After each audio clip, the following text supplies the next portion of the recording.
में दिया है सर गण सूत्र। ठीक है जी।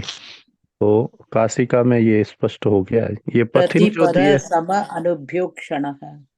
नहीं, जैसे ये गण सूत्र दिया है ना, प्रतिपर समनभ्योक्षण, वैसे ही हाँ, उन्होंने पथिनश्च, अच्छा, पथिनश्च ये ये भी पढ़ा एक है गण यार। सूत्र। हाँ। ठीक है, इसीलिए माता जी कोई उदाहरण लाते हैं तो बहुत पथिनश्च। ओके। और दूसरा जो दिया है ना अक्षण, इसी अक्षण ये भी गण सूत्र ही है, अक्षण भी। और जरा या जरस च है ना, ये भी गण सूत्र ही है। तो हम्म। यहाँ पर अपने को लिख देना चाहिए पथिनश्च, हम्म। पथिनश्च, ये इसी का गण सूत्र है। चलिए अगला सूत्र आ गया अनश्च। पथिन तक तो अपन ने देख लिया था ना जी। नहीं जी, नहीं, पथिन नहीं देखा, मुझे लग रहा है। चलिए तो पथिन को कर देते हैं। सूत्र, मूल सूत्र कौन सा है? प्रतिपर समनभ्योक्षणा। ये गण सूत्र चल रहा है, इसके नीचे आया है पथिनश्च, पथिंश्च। तो पथिंश्च तो पथिंश्चे भी हो जाएगा। तो अभी प्रतिपरि समनभ्योक्षण में हम प्रतिपर सम अनु के परे क्या लाते थे?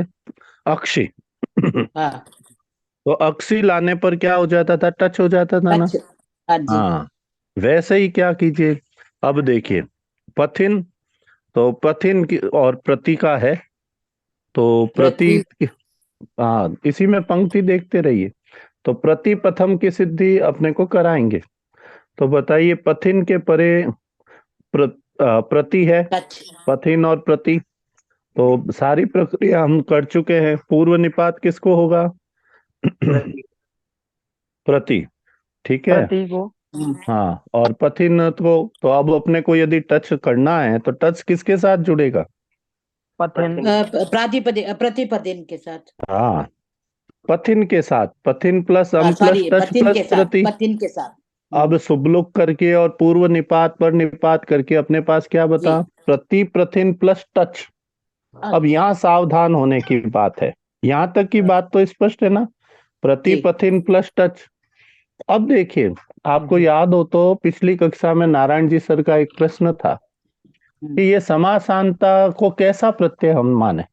तो हमने हम्म। ये निष्कर्ष वहां अष्टाध्यायी क्रम से पता लगाया कि तद्धित आहा के अधिकार में है। हम्म। तो समासांता है, पर ये है तद्धित। ये हम्म। तद्धित ऐसा है जो समास में प्रयुक्त हो रहा है, पर है तद्धित। हम्म। तो तद्धित होने से अब जब प्रतिपथिन प्लस टच आया तो टच में क्या हम्म। बचेगा अंत में? टच में ट की तो आ, संज्ञा, च की अ। अब बताइए हाँ। जी। प्रतिप्रथिन की क्या संज्ञा हो जाएगी? हाँ, भाषंज्ञा। भसंज्ञा। ब संज्ञा। अब ब संज्ञा में आइए तो सूत्र मिलेगा, यस्यति च आदि मिले थे ना, वहां नस हाँ। तद्धिते हाँ, सूत्र मिलेगा, निकालिए उसको। नान छह, की टीलोप हो जाएगा, करेक्ट। छह चार निकालिए, छह चार नस हम्म। तद्धिते। तो टी लोप कर दीजिए। तो जी। टी क्या होता है? टी की क्या होती है संज्ञा? सूत्र, अचो में अचोन्त्यादिति। अचोन्त्यादि। हाँ अचोन्त्यादि टी। तो हाँ। मतलब अचो में जो अंतिम अच जिसके आदि में है, हाँ, अक्षरों में जो अंतिम अच जिसके आदि में, उस पूरे समुदाय की क्या हो जाती है? टी संज्ञा हो टी जाती है। संज्ञा। तो यहाँ बताइए अक्षरों में अंतिम अच कौन है? थकारोत्तर इकार। या। तो जी। इन इन जो पूरा इन है, वो जी। इन क्या चला जाएगा? तो प्रतिपथ हाँ। प्लस, तो हाँ, प्रतिपथ, प्रतिपथ हो जाएगा। हाँ। प्रतिपथ। अब ये अदंत हो गया, अदंत हो गया तो क्या हो जाएगा बताइए? ना, हमारे अ- अव्ययी अब भाव। तुमलुक हाँ, होगा। अव्यय होने के नाभ्ययी कारण तो भावादत्तो। इसके सारी सुप विभक्तियों का लुक हो रहा था, अव्ययादाप सुप। हाँ। परंतु जी। अत अत होने के कारण नाव्ययी भावात भावा दतोम तो ततोम पंचम्याः। म्या। पंचम्याः। तो अब तो अपन बना सकते हैं जी प्रतिपथम। वैसे ही प्रतिपथम प्रतिपथम, प्रतिपथम। वैसे परपथम, समपथम, अनुपथम।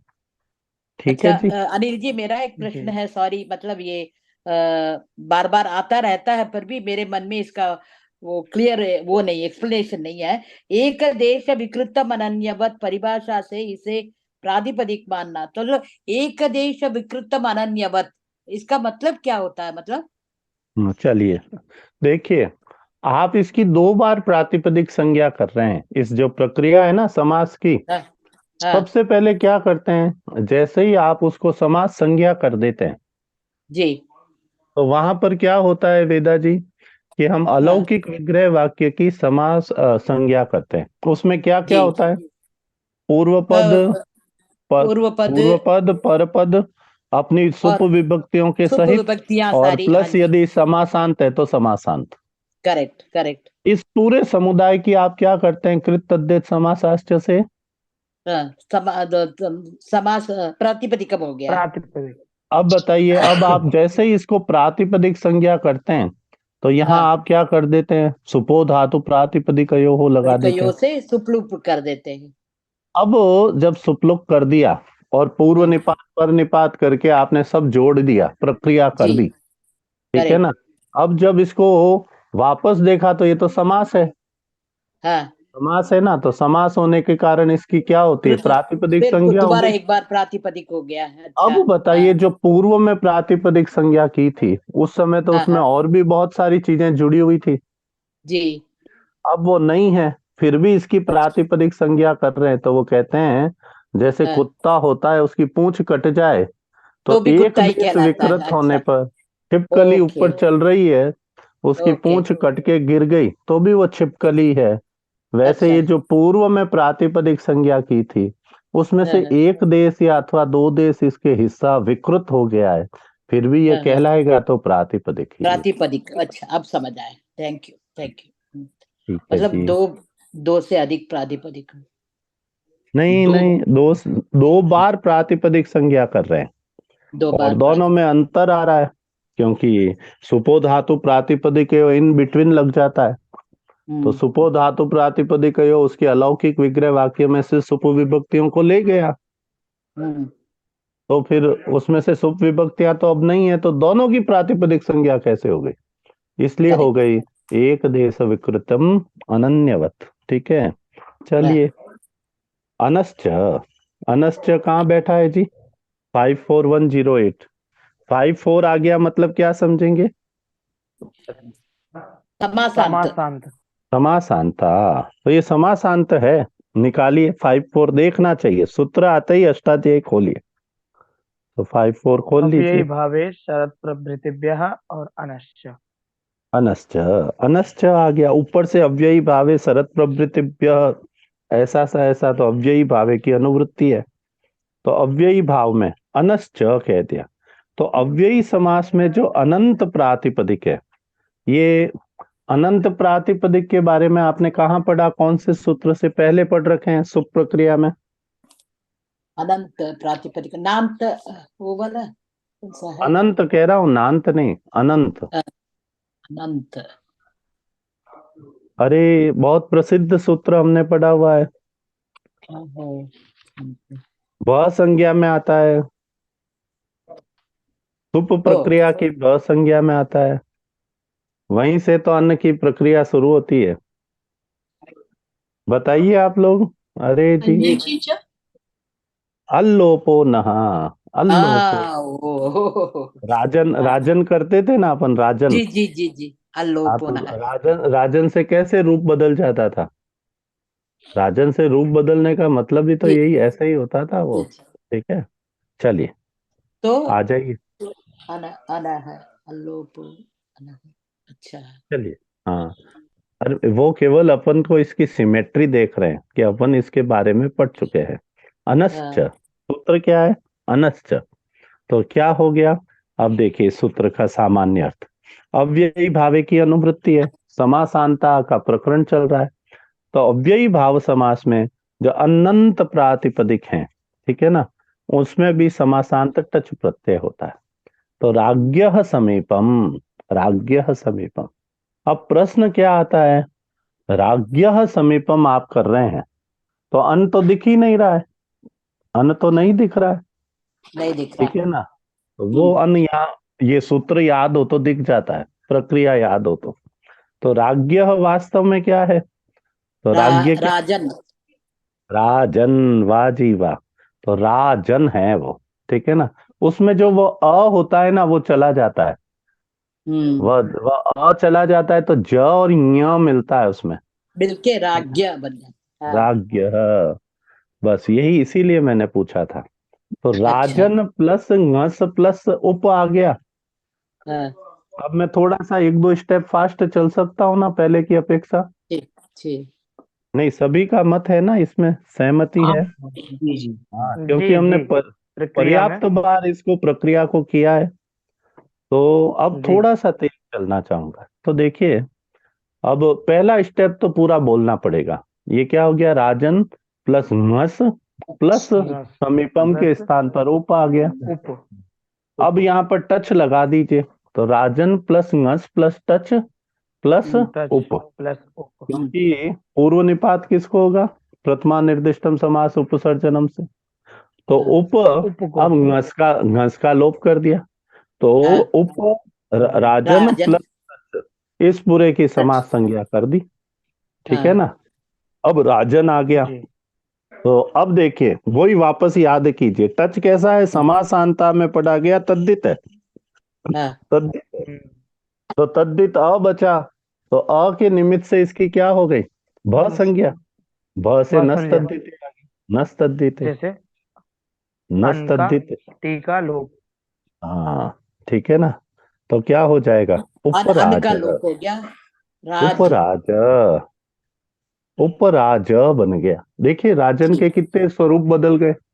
मूल हाँ, मूल मूल क्या है? राजन। जी मूल प्रातिपदिक है राजन। उससे रूप में वो राज्ञ बन जाता है। और जब अपन इसको समास कर रहे हैं तो उपराज, क्या है? वो राजा को ही रहा है ना? तो ये अपने को जी कंफ्यूज नहीं होना चाहिए। तो जो साहित्य पढ़ते हैं वो लोग, उन लोगों के लिए तो ये प्रयोग सरल है, दिखते हैं, पर अब वो जब दिखेंगे तो प्रक्रिया दिखेगी उसमें कि राज्ञ कैसे बना, राजन क्या है। ठीक है ना? राज भी, और अब क्या आ गया? उपराज। तो उपराज आ गया तो अदंतवाद क्या कर देंगे? सारी विभक्तियों को हम कर देंगे। तो हाँ, उपराजम क्या बन जाएगा? उपराजम। यहाँ समझ पा रहे हैं ना? किसी को भी जी थोड़ी सी भी समस्या हो रही है तो अपने को तेज चलने की जरूरत ही नहीं है। अपन उस बात को वापस समझ सकते हैं। आप सभी लोग इस बात को पकड़ पा रहे हैं ना? जी जी जी हाँ, कहीं भी लगे तो आप टोकिए मुझे, मैं तेज नहीं हो जाऊं। क्योंकि माता जी कहते हैं, जो धीमे चलता है, थोड़ा पढ़ता है, वो जल्दी होशियार होता है। तो ठीक है जी। इसी प्रकार आत्मनि इति, आत्मनि इति ये बना रहे। तो यहाँ क्या हो गया? अधि, अधि लगाया है उन्होंने, अधि से। तो अच्छा अधि, अधि जब हमने किया था तो विभक्ति के अर्थ में किया है ना अधि को? जी जी विभक्ति हाँ, जो हाँ, पहला अव्ययम विभक्ति, तो वहां अधि लिया था सप्तमी के अर्थ जी में। ठीक है ना? जी तो यहाँ पर अधि आत्मन, देखिए बहुत सुंदर बन रहा है ये, है ना? इसको थोड़ा ध्यान से बना लेते हैं, क्योंकि ये हम सबका प्रिय शब्द है। आत्मा के बारे में बात हो रही है। तो पर सप्तमी वो आधार हो गया ना उसकी, तो आत्मा के बारे में बात हो रही है।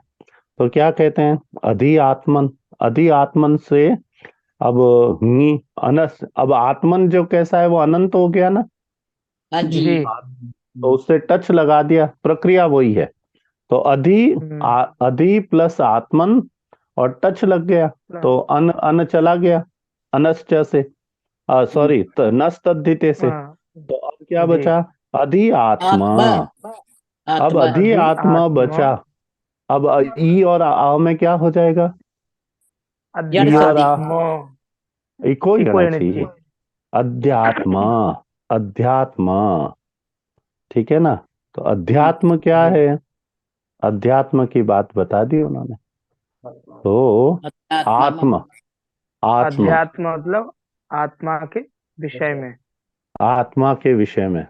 अब देखिए, ये जो आत्मा के विषय है ना, ये जो संहार क्रम में जब ये यात्रा शुरू होती है तो स्थूल देह से शुरू होती है। तो उस समय वो सब सब उसके लिए आत्मा का मतलब, स्वयं का मतलब एक स्थूल देह ही होता है। तो वहां पर जो आचार्य लोग होते हैं स्थूल देह में गति का कारण उसको प्राण बताते हैं। तो अब उसके लिए दो हो गए, वो स्थूल स्तर पर उपस्थित रहकर प्राण के बारे में जिज्ञासा करता है और उसके लिए अपने आत्मा का अर्थ का विस्तार होता है। आत्मा मतलब स्वयं के अर्थ का विस्तार होना। फिर जब वो थोड़ा सा सजग प्राण के बारे में हो जाता है, उस रजस के बारे में, तो बताते हैं ये रजस कहाँ से प्रेरित होकर उठता है। तो फिर उसको थोड़ा सी मनस तत्व के बारे में बताते हैं। जब मनस तत्व के बारे में बताते हैं तो भाव के बारे में बताते हैं। फिर उससे आगे फिर बुद्धि की और वो कभी बात करेंगे। तो ये अध्यात्म जो है स्वयं को जानने की बात है। जहां फिर जानने के बाद कुछ जानने को शेष नहीं रहे, वहां तक ये यात्रा चलती है अध्यात्म आत्मा के विषय में। हाँ, चलिए जी, ये तो अपना हो गया। और फिर क्या आ गया? अन्न की अनुभव जी। जो आपने सप्तमी का जो बताया ना, इसके पहले भी जो बताया था उधर भी समझ में नहीं आया, इधर भी जो सप्तमी के स्थान पे जो लिया है ना आत्मन को, सप्तमी नहीं, का आधा आत्मन को सप्तमी के स्थान पर नहीं लिया है जी। कुछ तो। अधि के कारण आ रहा है वो। ये जो अधि अर्थ आ रहा है ना आदर्श भैया, हाँ हाँ वो अधि अर्थ जैसे मुझे ये बताइए, अभी इससे पूर्व वाला किया ना आपने, उपराज। उपराज में जो उप अर्थ, उप किसको कह रहा है? वो समीप पर। वैसे ही यहाँ अधि आत्मा है ना, अधि आत्मन, ये जो अधि है ना वो विभक्ति के अर्थ को कह रहा है। विभक्ति मतलब अधि मतलब सप्तमी विभक्ति। ठीक है, ठीक है, आभार। तो अब सप्तमी विभक्ति आई तो कैसी? विषय सप्तमी भी होती है के बारे में, है ना, विषय सप्तमी। तो जिस विषय के बारे में आप जानना चाह रहे हैं उसके बारे में वो बात कर रहा है। तो अधि हरि, अधि, अब थोड़ा स्पष्ट है आदर्श? जी मतलब ये आदि उपसर्ग से पता चल रहा है कि ये मतलब आधी सप्तमी का मतलब हाँ। उपसर्ग के कारण ही वो पता चल रहा है कि सप्तमी विभक्ति है इसमें। हाँ, कोई और आचार्य भी? जी, आचार्य जी, जी जैसे अधिहरि है तो वहां पर उसका विग्रह हो जाएगा हरऊ। हम्म तो यहाँ अध्यात्मम, और आगे माता जी ने लिखा आत्मानम प्रति हम्म प्रत्यात्मम। तो हम्म। अध्यात्मम का अर्थ हो जाएगा आत्मनि। वापस प्रश्न कीजिए। जी जैसे ये अधिहरि, तो हम्म अधि हमने विग्रह किया था हरऊ, हम्म हरऊ अधिहरि। तो हम्म। ऐसे ही अध्यात्मम, तो यहाँ आत्मनि, आत्मनि अध्यात्मम ऐसे करेंगे विग्रह विग्रह। देखिए, ये क्या हो गया है, ये अभी तक अपन नित्य समास में बैठे हैं नारायण जी सर। अच्छा अच्छा, जी जी हाँ, तो ये अलग ही आएगा। आप लगभग सही जगह पर हैं, क्योंकि ये अलग ही आएगा। जी क्योंकि जो नित्य समास होगा उसमें जी क्या निशानी होती है? उसका विग्रह वाक्य तो प्रक्रिया करने के लिए बनाते हैं, जी जी होता नहीं है उसका। ठीक है ना? तो जी अनुमानतः आप जिस अर्थ के नजदीक पहुंच जाएं वही होगा। ठीक है जी जी। जी ये जो आदर्श भैया समस्या आती है ना, ये किस कारण से आ रही है कि यहाँ पर प्रक्रिया को समझाने के लिए अलौकिक विग्रह वाक्य बना रहे हैं अपन। जी जो विग्रह वाक्य का संरचना है ना वो प्रक्रिया के निष्पादन के लिए है, वास्तव में वैसा विग्रह वाक्य है नहीं। ऐसा माता जी ने शुरू में ही क्लियर कर दिया। हाँ हाँ जी, क्योंकि ये आपने भी समझाया। तो ये नित्य समास है, क्योंकि अभी विभाषा तो आई नहीं जी, अभी विभाषा आई नहीं। ठीक है ना? जी जब जी विभाषा आ जाएगी तो जैसे तद्धित प्रक्रिया में होते हैं ना, दोनों वाक्य सही होते हैं, समर्थानाम प्रथमाद्वा, जी वैसे यहाँ भी क्या हो जाएंगे, जो समस्त पद है वो भी और जो विग्रह वाक्य है वो दोनों ही सही हो जाएंगे, दोनों साधु होंगे। जी ठीक है, जी ये अंतर आ जाएगा। चलिए जी, आगे चल सकते हैं। नपुंसकाद अन्य तरस्याम, नपुंसक लिंग में वर्तमान जो अनंत अव्ययी भाव तदंत से विकल्प से समासांत टच प्रत्यय होता है। अब देखिए, अब उन्होंने क्या कह दिया, प्रति चर्म प्रति प्रति चर्मन ये बनाया उन्होंने, ठीक है। तो ये कर लेते हैं, इसमें भी टच कर दिया उन्होंने। तो चर्मन इसमें किसको लेकर के उन्होंने ये गिना है कि ये नपुंसक है जी? अनश्च हम्म। ये अनश्च चर्मन को नपुंसकलिंग माना है इसलिए। जी जी, ठीक है ना, क्योंकि उन्होंने क्या कहा, जो अनंत अव्ययी भाव, तो चर्मन, ठीक, अव्ययी भाव से तो पूरे की संज्ञा नपुंसक होने ही वाली थी ना, जी जी। है ना। हाँ हाँ हाँ तो अब यहाँ पर प्रति प्रति चर्मन, और फिर क्या लगा दिया उन्होंने यहाँ पर, तो यहाँ विकल्प से हो जाएगा टच। तो बाकी प्रक्रिया तो अब अपन जान गए हैं। अन का, अन, उसमें क्या चला जाएगा, अन चला जाएगा, तो क्या हाँ हो जाएगा, अ जुड़ जाएगा, प्रति तो चर्म। प्रतिचर्मा, उपचर्मा, ठीक है जी। फिर अदंत हो गया तो क्या कर देंगे, हम लग जाएगा, हाँ प्रतिचर्मम, अब उपचर्मम, ठीक है जी। फिर फिर क्या होगा, पक्ष में जब टच समासांत नहीं होगा वो प्रक्रिया विधि है। तो उन्होंने कहा वहां पर क्या करेंगे, जहां पर क्या कर रहे हैं आप, टच समासांत नहीं होगा, तो हाँ तो बताइए, जब सीधा टच सीधा समास समासांत नहीं प्रक्रिया। होगा तो सीधा ही उपचर्मन प्रतिचर्मन बन जाएगा। अब जी बताइए, ये नांत हो गया, और ये नांत प्रातिपदिक हाँ है ना, प्रातिपदिक है, और परे में सु आया, ठीक हाँ है जी। तो सु भी चला गया, सु कैसे चला गया, सुपोदाति प्रति के अव्ययाद आप नहीं नहीं सुपह। नहीं, अव्ययाद आप अव्ययाद सुपह। आप सुपह, दोनों करेक्ट। अलग अलग जगह लगेंगे वेदा जी। जी जी जी हम्म। तो यहाँ पर क्या हो गया, अब अपने पास बचा जो उपचर्मन या प्रतिचर्मन हम जिसको कह रहे हैं, वो क्या हो गया, सुबंत पद है, क्योंकि सु जी। लग के हटा है, तो हम्म, सुबंत पद है। तो और कैसा है, इसमें जो न बैठा है वो नकारांत प्रातिपदिक का है। नकारांत। नहीं, ये इसमें जो न है वो प्रातिपदिक का है, ध्यान दीजिए। जी हाँ हाँ इसकी पद संज्ञा है, और जो न बैठा है वो प्रातिपदिक का है। तो न हाँ लोप जी जी। प्रातिपदिकांतस्य, प्रातिपदिकांत सूत्र से। हाँ अनंत्य न नकार का लोप हो जाएगा। लोप हो जाएगा।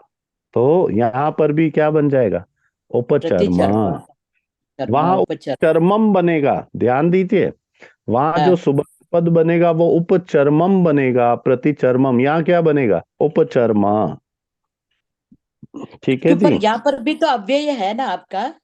नहीं, आप समझे नहीं, अव्यय तो है, हाँ उपचर्मन था ना, यहाँ तो अव्यय है। तो हाँ वो तो हलंत हो गया, अदंत है क्या?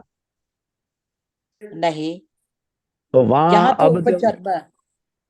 देखिए वापस समझिए, वहां पर तो उपचर्मन में आपने टच लगा दिया, हाँ तो टच लगा दिया तो वहां पर अन का लोप हुआ, जी नस्तब्दिते से। तो हाँ उपचर्म में अ जुड़ा तो उपचर्म बना प्रातिपदिक, जी जी जी वो तो अदंत प्रातिपदिक है, यहाँ तो टच जी लगा ही नहीं, तो प्रातिपदिक है उपचर्मन, नांत हाँ प्रातिपदिक है। और वहां नकारांत। कैसा था, अदंत। तो जब अदंत नहीं हो प्रातिपदिक, तो क्या होता है, अव्ययाद आप सुपह से सारी सुविभक्तियों सुपह। का लोप हो जाता है, हम्म लुप्त हो जाता है, तो वो तो चला गया। अब ये उपचर्मन पद बन गया, कैसा पद बना, जिसका जो अंत्य नकार है वो प्रातिपदिक का है, तो फिर हम्म न चला गया, ना लोप प्रातिपदिकांतस्य से। तो हम्म यहाँ बनेगा उपचर्म, यहाँ पर जो न हटा है पद बनने के बाद हटा है, जी जी करेक्ट। ध्यान दीजिए। तो अब न के लिए सुपलोप की प्रक्रिया हुई है, और यहाँ क्या होगा, जब उपचर्मन से आपने अ लगाया, तो सुप लगने की प्रक्रिया में ही, टच लगने की प्रक्रिया में ही क्या हो जाएगा, ब संज्ञा हो जाएगी। तो प्रातिपदिक बनने से पहले अन्न का लोप हुआ है, तो वहां उपचर्म बना है प्रातिपदिक, और यहाँ प्रातिपदिक क्या बना है, उपचर्मन। ये दोनों की प्रक्रिया में, ये पकड़ पाए ना सब लोग? जी सर। अनिल जी, प्रक्रिया समझ में आई पर दो रूप कैसे बने वो नहीं समझा। उसके लिए रूप आप कैसे पढ़िए। बने वो समझा पर क्यों हाँ दो रूप बने वो नहीं हाँ, समझा। क्योंकि इसमें जिस सूत्र से टच हुआ है ना, उसमें अन्य तरस्याम लिखा हुआ है, आप देखिए अच्छा। टू स्टेट में 54109 है नपुंसकाद अन्य तरस्याम। हाँ हाँ। तो अन्य तरस्याम का ना, इसलिए यहाँ पर टच विकल्प से हो गया। अच्छा, अन्यथा टच नहीं होता। ऊपर की प्रक्रिया में टच लगाना ही है, यहाँ विकल्प से टच का लगाना जी है। जी जी जी। अच्छा। आ, जब ये क्या बोलते हैं, जब ये एक बार टच प्रत्यय होगा हम्म, और जब एक बार नहीं होगा तब भी इसकी अव्यय संज्ञा बनी रहेगी ना। हाँ बिल्कुल। अव्यय संज्ञा होने का टच से क्या लेना देना है? टच तो एक प्रक्रिया का पार्ट है। देखिए, ये जो अव्ययी, अपने को सूत्र देखिए, ये जो इसको समास संज्ञा कर रहा है ना, उस सूत्र में जाइए तो अव्ययी भावः ये पहले आया। तो अब जिस सूत्र से समास हो रहा है, अब आप पहले देखिए, जब अपन ने उपगोपम आदि बनाए थे, वहां पर अपन ने टच लगाया था क्या? नहीं, बात नहीं। आदि हाँ, हरि तो एक प्रक्रिया वैसे होगी, एक प्रक्रिया टच वाली होगी, यही हाँ हुआ ना। हाँ, आदर्श भैया ध्यान दीजिए। मतलब ये जो टच समासांत होता है ना, ये प्रक्रिया का एक पार्ट है। परंतु जो अव्ययी अव्यय हो रहा है ना, उसकी संज्ञा, वो तो उस सूत्र से समास संज्ञा करते ही हो गई। जब जी। आपने अव्ययम विभक्ति समीप वृद्ध्यर्था भावात्यया सूत्र लगाया, वह सूत्र लगाते ही उसकी संज्ञा क्या हो गई? अव्यय संज्ञा। अव्यय। अव्ययी ठीक भाव है, समास। वो अव्ययी भाव समास हो गया। ये ध्यान देना है अपने को। टच लगने से कोई उसमें संज्ञा में अंतर नहीं आएगा। टच तो प्रक्रिया का पार्ट है जी एक। वो क्या बात हुई कि जैसे ही आपने ये ना किया तो मेरे मन में एक सूत्र आई कि जब यहाँ पे जो जब जब हम ना लोप नहीं करेंगे, जब वो टच प्रत्यय नहीं लगेगा, तो हमारे पास प्रातिपदिक रहेगा उपचर्मन ऐसे रहेगा। तो फिर जब यहाँ उपचर्मन रहेगा तो हम जो ना से सु का जो लोप है अब या सुबह से ना करके सोमवार नपुंसक से करें, क्योंकि ये नपुंसक है ना। तो ऐसा मुझे। नहीं, आपके दो बातें मिल रही है आदर्श भैया। टेक्निकली कहाँ गलती हो रही है उसको पकड़िए। लिंग लिंग का जो निर्धारण हुआ, वो किस कारण से हुआ? सूत्र बोलिए। अव्ययी भावस्य। अव्ययी अवश्य। भावश्च। ये अव्ययी भाव अव्ययी भाव। समास है, इसलिए उसकी जी। नपुंसक संज्ञा हुई है। पहली बात क्लियर है ना आदर्श भैया? जी, अव्ययी भावस्य। हाँ, अब दूसरी बात पकड़िए टेक्निकली। इसकी अव्ययी भाव संज्ञा कौन से सूत्र से हो रही है? अव्ययम विभक्ति समीप उससे। अब मुझे ये बताइए, जब गोपस्य समीपम से उपगोपम बनाया अपन ने, वहां टच लगाया क्या? नहीं। नहीं। पर फिर भी उसकी वही संज्ञाएं प्राप्त हो रही थी ना जो इसकी हो रही है। तो इसका मतलब हम कभी भी इस बात को मिलाएंगे नहीं। जो अव्ययी भाव समास संज्ञा हो रही है, वो उस समास प्रक्रिया का समास संज्ञा विधायक सूत्र लगाते ही हो रही है, 2-1 का। ठीक है जी। और 2-4 में जब आके अपन क्या करते हैं, लिंग निर्धारण का सूत्र लगाते हैं, तब अव्ययी भाव संज्ञा होने के कारण इसका लिंग का निर्धारण हुआ है। अब टच तो बहुत थोड़ा समय लगेगा, बाकी जो अव्ययी भाव आएगा ना, बहुत थोड़े से उदाहरण में टच लगेगा। तो टच केवल प्रक्रिया का पार्ट है, उससे उसके लिंग और समास के नाम का निर्धारण नहीं होता है। ठीक है ना? टेक्निकली इसको पकड़ लेना है मजबूती से। चलिए जी। नदी पौर्णमास्याग्रहायणिभ्यः। नदी पौर्णमासी आग्रहायणी, ये शब्द अंत में हो जाए अव्ययी भाव समास के, तदंत अव्ययी भाव से विकल्प से समासांत टच प्रत्यय होता। नद्याः समीपम। नद्याः समीपम, नदी के समीप की बात कर रहे हैं। तो बताइए, नद्याः समीपम, तो समीपम के अर्थ में अव्यय हो जाएगा यहाँ पर, अव्ययम नहीं। विभक्ति समीपम। तो यहाँ पर समीपम की जगह उप लगा देंगे। और नद्याः, तो नदी प्लस क्या हुआ है? नदी प्लस नस। बस। हाँ। तो अब यहाँ पर ध्यान दीजिए हो क्या रहा है। अब उप को तो पूर्व निपात हो गया, उप तो उप जी। उप नदी प्लस हम टच हो गया। जी। ठीक है ना? तो टच हो गया। अब करिए इसकी प्रक्रिया, तो क्या हो जाएगा? टच का अ बचेगा, नदी के परे अ बचा है। जी। तो यस्य बताइए तिचा अब। से हाँ जी संज्ञा हाँ, क्यों अब यस्यति च यस्य क्यों तिचा लगा पाएंगे? नारायण जी सर, आपने जो ये प्रश्न पूछा ये हमारी पूंजी बन गया है, जी क्योंकि इसके कारण समासांता के प्रति एक सजगता आ गई। ये जी समासांता तद्धित है, हाँ तद्धित के अधिकार में पड़ा गया। ये तद्धित प्रत्यय है जो समास प्रक्रिया में काम आता है। जी ठीक है, तो यस्यति च लग गया यहाँ पर, तो ई चला गया, तो जी उपनद, उपनद बन गया, जी तो, है ना। तो जी उपनद, अब इसमें भी अन्य तरस्याम है, ऊपर से अन्य तरस्याम जी चलता रहेगा। तो उपनद बना तब तो उपनदम बनेगा, और जब टच नहीं जी हुआ तो, अब टच नहीं हुआ तब ध्यान दीजिए, सावधान हो जाइए। उपनदी बना, ठीक है ना, उपनदी। जी अब जो उपनदी बना उसका लिंग क्या है? उपनदी। इसका लिंग अव्ययी भावश्च से अव्ययी तो भावस्य से नपुंसक होगा ना। अब बताइए, उपनदी को देख करके और नपुंसक लिंग को देख करके कुछ क्या याद आता है? ह्रस्व हाँ उपनदी को तो देख आप, करके हाँ ह्रस्व नपुंसके प्रातिपदिक से जी हाँ, तो रस्व हो जाएगा, उपनदी हो जाएगा। तो उपनदी का रूप केवल जी उपनदी ही बनेगा, क्योंकि वो अदंत नहीं है। तो वहां पर तो एक ही रूप चलेगा, उपनदी, जब टच नहीं होगा। और जब टच होगा तब पूर्णमासम तो फिर तीन उपनदम तीन 10 तरह के रूप बनेंगे, 10 तरह के। उपनदी भ जी संज्ञा के कारण यसे टीचर से ई का लोप हो जाएगा, उपनद हो जाएगा। हाँ, ये तो हम, ये बात हम सब लोग, कृपा जी, हम ये बात समझ पा रहे हैं ना? मैं तो थोड़ा थोड़ा कैच करना है मुझे तो। अरे, मेरे मेरे रिक्वेस्ट सुनिए आप सब लोग, अपने को बिल्कुल कहीं दौड़ के नहीं जाना है। यदि किसी एक भी हमारे साथी को ऐसा लग रहा है कि ये पॉइंट नहीं समझ में आया, आप वापस पूछिए, संकोच नहीं कीजिए, ठीक है ना।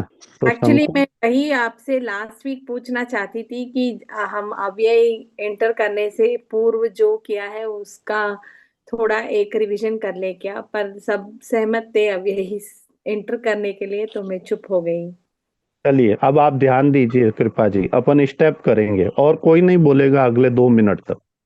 अपने को क्या करना है, ये नदी पौर्णमास्या अग्राहयणिभ्य, इस सूत्र से एक रूप सिद्धि करनी है, समास सिद्धि। तो बताइए, नद्याहा समीपम मैंने आपको दे दिया। हम्म अब आप स्टेप चलाइए, नद्याहा समीपम। पहले समीपार्थ में उप का अव्ययी भाव संज्ञा होके वहां पे उप आएगा उसके स्थान पे, ये होगा क्या? हाँ, आप करते रहिए। तो बाद में अ, नद्याः का स्प्लिट करके हम सुपो धातु प्रातिपदिकयोः से पहले पहले अलौकिक विग्रह वाक्य बोलिए। नदी प्लस नस, प्लस, नदी प्लस नस प्लस उप। हाँ, यहाँ रुक जाइए। आपने हाँ, क्या किया है, ये केवल 2 काम किए हैं। समीप के स्थान पर क्या लाए हैं? उप। उप। और अलौकिक विग्रह वाक्य बनाया है, ठीक है। हम्म अब बताइए, क्या विचार करेंगे अलौकिक विग्रह वाक्य दशा में ही?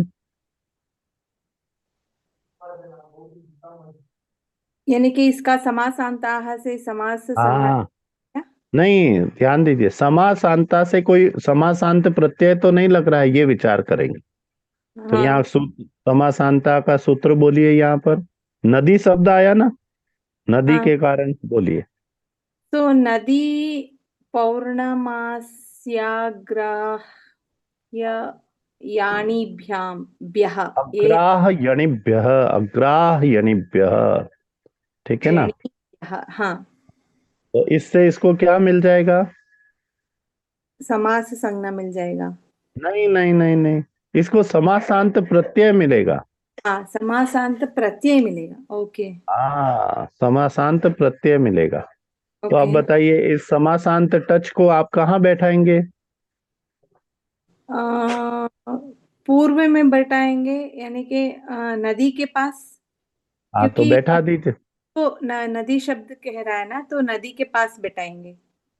नहीं, नस इस कारण से नहीं, यहाँ करेक्शन कीजिए। हाँ हम क्या करेंगे, जब समासांत लगाएंगे ना कृपा जी, उस हाँ समय दो स्टेप मन में करेंगे। हाँ। एक तो इसकी समास संज्ञा किससे हो रही है, तो अव्ययी भाव समीप समृद्धि हाँ उससे। हाँ, ये मन में रखिए। तो हाँ मतलब आप कौन सा समास कर रहे हैं, अव्ययी भाव समास। हाँ। तो अब आप क्या करेंगे, पूर्व निपात पर निपात मन में देख लीजिए, किसको पूर्व निपात होगा। उप का पूर्व निपात होगा, ठीक है, उपसर्जनम अब पूर्वम। यहाँ रुक जाइए, यहाँ तक की प्रक्रिया स्पष्ट है ना। हाँ। अब यहीं पर समासांता का विचार करना है। कैसे करना है, तो ये कौन सा समास है अभी जो आप कर रहे हैं, ये अव्ययी भाव। अव्ययी भाव। तो अव्ययी भाव के सूत्र बैठे हैं 107 से लेकर 112 तक। हम्म उसमें चौथा सूत्र है, वो है नदी पौर्णमास्य अग्राहयणिभ्य। तो यहाँ से आपको पता चल गया, अव्ययी भाव समास यदि नदी के साथ हो हम्म जिसके, तो वहां पर टच आके विकल्प से बैठेगा। हम्म। ये बात स्पष्ट है ना कृपा जी। करेक्ट। तो अब टच आप कहाँ बैठाएंगे, जो ये अंत में बैठता है ना, तो उत्तर पद कौन बनने वाला है इसमें, उत्तर पद तो नदी बनेगा। तो नदी के पास में आप टच को बैठा दीजिए। हम्म तो अब आपके पास इक्वेशन हो गई, नदी प्लस टच प्लस उप। ठीक है जी, नदी हम्म। प्लस घस प्लस टच प्लस उप। अब इसकी आप समास संज्ञा कीजिए। बोलिए कौन सा सूत्र आएगा समास संज्ञा का। यानी कि अव्ययी अव्ययी बनाने वाला। समास संज्ञा कीजिए, इसकी संज्ञा सूत्र बोलिए। ये नदी पौर्णमा। अव्ययम, ये तो समासांता का सूत्र है जी। ओ समीप समृद्धि वो वाला। हाँ, अव्ययम विभक्ति समीप। ठीक है जी। तो हाँ वहां से आपको पता चल गया कि ये समास संज्ञा हो गई। हाँ। यहाँ तक की बात स्पष्ट है, हम्म। कोई डाउट नहीं। नहीं। अब देखिए, आपने जब यहाँ समास संज्ञा कर दी, तो समास संज्ञा करते ही आप हम्म। बताइए इसकी क्या संज्ञा और प्राप्त हो जाएगी आपको। समास संज्ञा करने से हमको प्रातिपदिक संज्ञा मिल जाएगा। बहुत बढ़िया। अब बताइए, यदि किसी प्रातिपदिक में सुप बैठा हो तो उसका क्या करते हैं, लुक कर देते हैं, सुपो कौन धातु से सूत्र, जो। बस तो लुक कर दीजिए। फिर पूर्व निपात पर निपात करके अपने पास क्या बच जाएगा, आपके पास बचेगा उप नदी प्लस टच। पर नदी प्लस टच बचेगा। यहाँ तक कोई तकलीफ नहीं है जी। नहीं। अब टच की इत संज्ञा करके पीछे क्या बचेगा। आ बचेगा। अब बताइए, ये अ है तो उप नदी की क्या संज्ञा हो जाएगी। आ भ संज्ञा हो जाएगा। भ संज्ञा। अब किसी भ संज्ञा के अंत में ई बैठा हो और उसके परे में तद्धित का अ बैठा हो, तो उसको क्या हो जाएगा।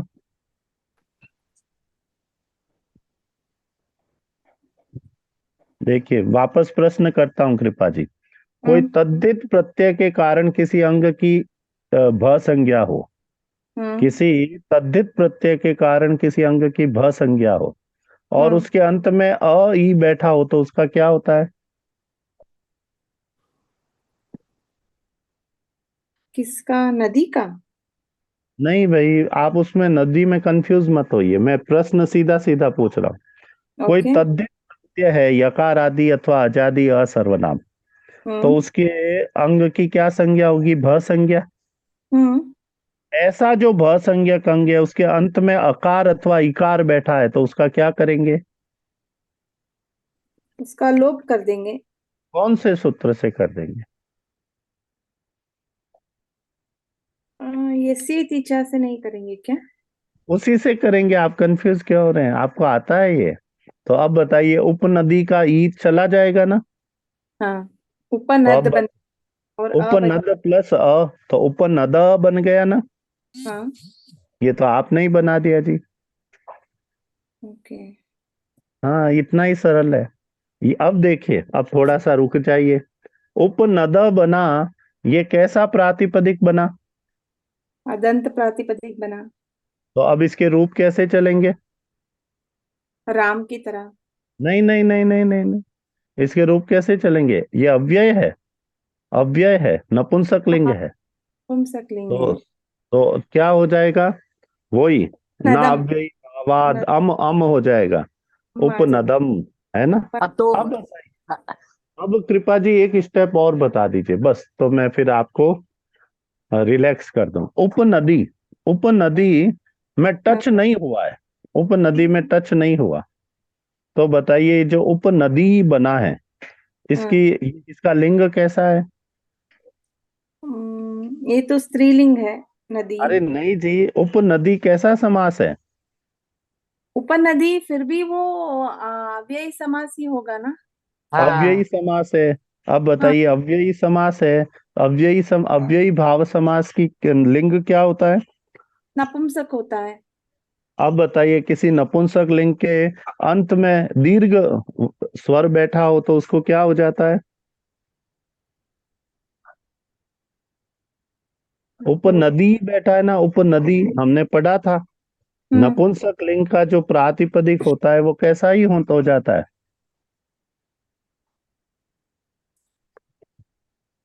क्या? ह्रस्वो नपुंसके प्रातिपदिकस्य। ओके ओके ओके ओके हाँ, तो दीर्घ जो नदी था वो ह्रस्व हो जाएगा, ओके। है ना। आप ओ कुछ नहीं, ये मुझे आपको समझ में नहीं आ रहा था कि ये दो दो ये वो कैसा हो रहा है। दो दो इसलिए हो रहा है कि जो 54109 सूत्र है ना कृपा जी, वो है नपुंसकादन्य तरस्याम। तो विकल्प वहां से से विकल्प हो रहा है अब। तो एक बार टच लगेगा, एक बार नहीं लगेगा। अब ओके ओके। मुझे बताइए अगर ऐसा चले तो लोट लकार में तो प्रथम पुरुष एक वचन के तू तात दो रूप बनते हैं, करेक्ट।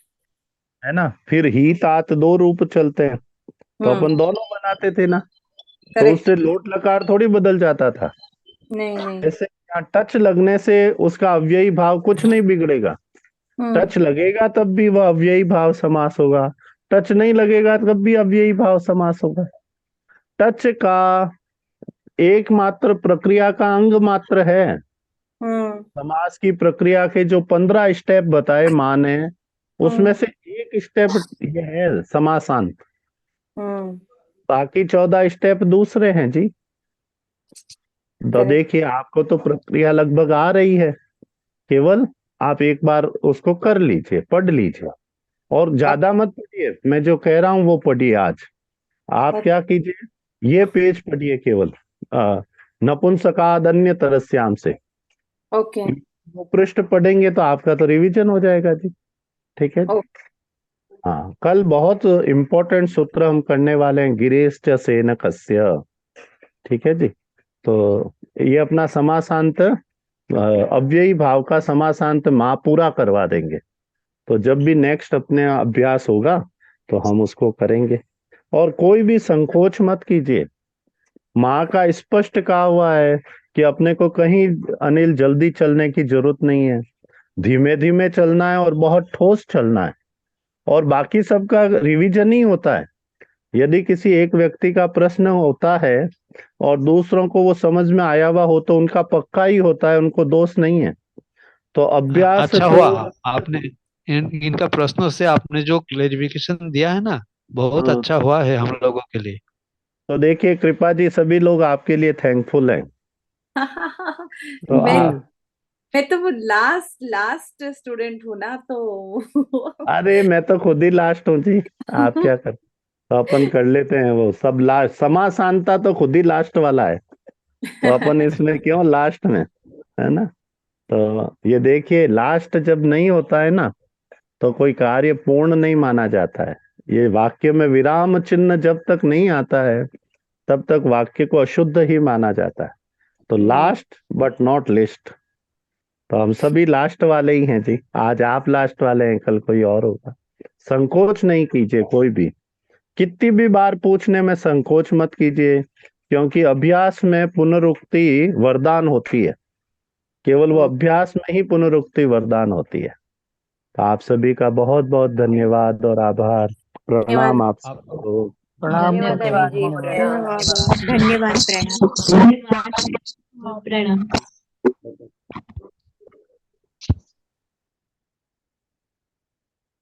प्रणाम महोदय।